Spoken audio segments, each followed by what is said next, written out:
This press conference has become necessary because of the obvious presence of the activities of LGBTQ+ in the traditional area.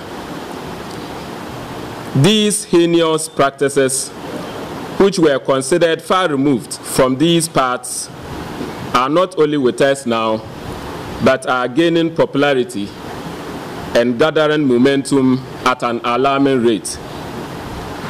Our vulnerable youth are falling victims to them by the hundreds.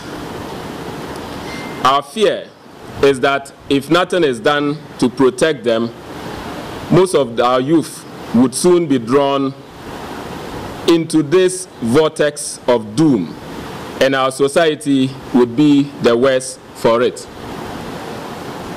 As a result of intelligence we have gathered on this group and their unnatural activities in the traditional area, we convened a stakeholders meeting comprising chiefs, Tendeme, Yerenamine, Lemahe, and leaders of the various Islamic religious sects in the traditional area.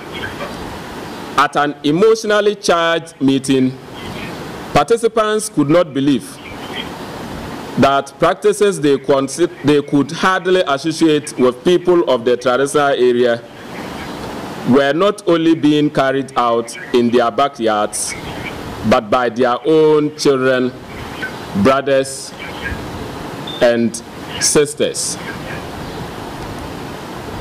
The meeting condemned the practices in no uncertain terms.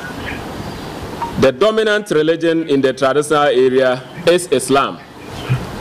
The Holy Quran is replete with narratives of how people who transgressed this way were punished, and all Muslims shudder to think of same punishment, or even worse, being meted out to them for sitting aloof while they are being practiced around them.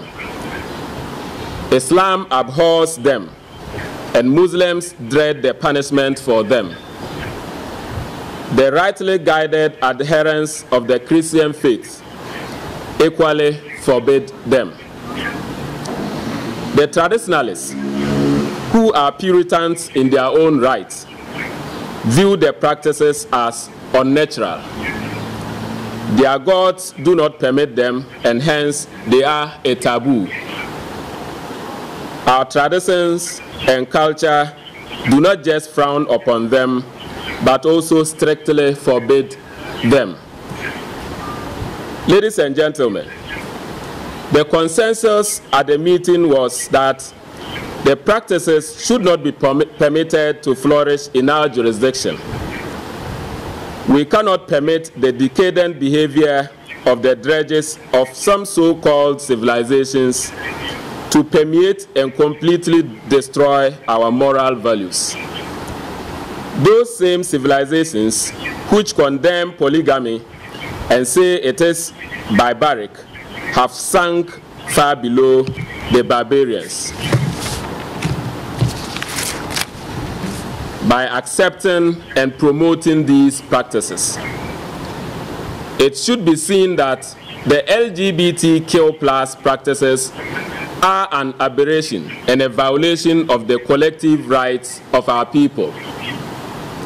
Ladies and gentlemen, recently, the practitioners of this abominable act have started threatening some of our intelligence gathering team members. The move is as wrong as it is unwarranted. Our dossier on them now is quite substantial.